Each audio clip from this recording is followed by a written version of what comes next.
আসসালামু আলাইকুম রহমতুল্লাহি বারাকাতু। প্রিয় ভাই ও বোনেরা, আমাদের প্রতিটি কাজের উদ্দেশ্য হওয়া উচিত শুধুমাত্র আল্লাহর সন্তুষ্টি। কিন্তু আমরা কি সবসময় আমাদের কাজগুলো ইখলাসের সাথে করে থাকি?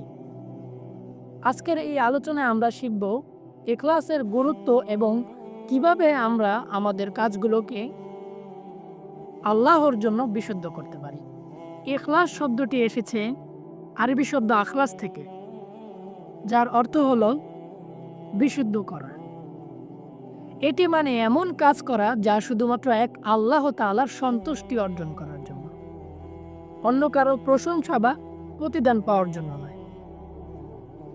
আল্লাহ তাআলা কুরআনে বলেন, ওমা উমিরু ইল্লা লিয়াবুদুল্লাহা মুখলিসিনা লাহুদ্দিন। আর তাদেরকে আদেশ করা হয়েছে শুধুমাত্র এক আল্লাহ তাআলার জন্য খাঁটি হৃদয়ে ইবাদত করার জন্য। যদি কোনো কাজ ইখলাস ছাড়া করা হয় তবে তা আল্লাহর কাছে গ্রহণযোগ্য নয়। আমরা যদি কোনো কাজ মানুষের প্রশংসার জন্য শুধু করি তাহলে হতাশ হতে বাধ্য। রাসূল সাল্লাল্লাহু আলাইহি ওয়াসাল্লাম বলেছেন, ইন্নামাল আমালু বিন্নিয়াত, নিশ্চয়ই সমস্ত কাজের ফলাফল নির্ভর করে নিয়তের ওপর। সো প্রতিটি কাজের শুরুতেই নিজের নিয়ত ঠিক করতে হবে যে এই কাজ শুধুমাত্র আমি এক আল্লাহ তাআলার সন্তুষ্টির জন্য করছি। আমাদের সাধারণত ভুল কি হয় জানেন? ভালো কাজ করে মানুষের প্রশংসার আশা করি, অন্যের প্রশংসার আশা করি, দান সদকা করি মানুষকে দেখানোর জন্য, আল্লাহকে ডাকি মানুষকে দেখানোর চেষ্টা করি। এটাই কি সত্যিকারের ইখলাস? আরে ভাই, সত্যিকারের ইখলাস কি জানেন?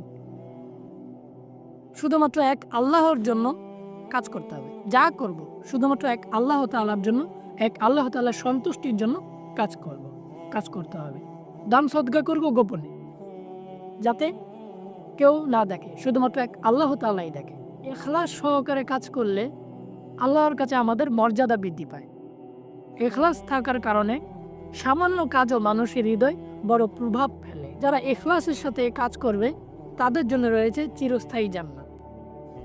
যদি আপনি ইখলাসের সাথে আল্লাহকে একবারও ডাকেন তাহলে আল্লাহ তাআলা আপনাকে কখনোই নিরাশ করবেন না। আপনি যদি সব কাজ আল্লাহর জন্য করেন এবং প্রতিটি কাজে আপনার ইখলাস থাকে তাহলে ছোট কাজও বড় পুরস্কারের কারণ হবে। প্রিয় ভাই ও বোনেরা, আমাদের প্রতিটি কাজের উদ্দেশ্য হওয়া উচিত শুধুমাত্র এক আল্লাহ তাআলার সন্তুষ্টির জন্য, যে এই কাজটা শুধুমাত্র আমি এক আল্লাহ তাআলার জন্যই করছি। আসুন আমরা ইখলাসের গুণ অর্জন করি এবং আমাদের প্রতিটি কাজ বিশুদ্ধ করি। আজ এতটুকুই, বিদায় নিচ্ছি। আল্লাহ হাফেজ। আসসালামু আলাইকুম ওয়া রাহমাতুল্লাহি ওয়া বারাকাতুহু।